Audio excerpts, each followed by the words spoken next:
Nou, ik ben van de meer van Lekkem. En ik ga het zelf even vertellen wanneer ik mezelf voorbij fietsen ben.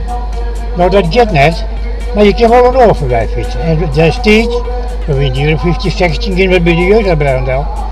En dan is in Arnhem een grote jeugdherberg met de berg der Bidel, met mijn kameraden. En ik was even slim te werken, en dat weet ik ook echt wel. Zij voorop fietsen en doet het er gewoon aan, ben ik mezelf voorbij fietsen. Nou. Ik heb mezelf voorbij fietst bij een actie van Athletes in Action. Die hier een spinning event. Nou, ik zit hier met vertellen, spinning wie voor mij niks doet. Ik ben nu wel voorbij fietst, ja? Ja, hallo, ik ben Mike Zwart en ik woon in Sahuis TV. Ja. En bedankt.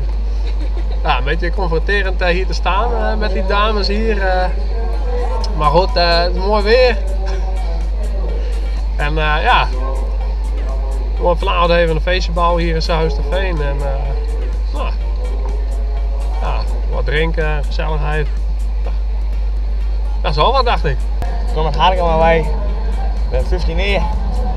En toen je willen om me zien, maar mooi. Maar mijn neef wat ik mij. Ja, ik denk dat is mijn familie van mijn broer. En toen hebben we een zin jaren. Even een beetje, even aan naar 558 geweest. Ik ga me voorbij fietsen, dat weer is een 2 maanden lang.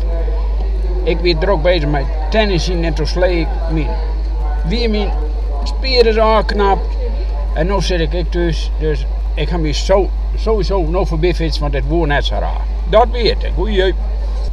Ik ga mezelf voorbij fietsen, juist nog denk ik.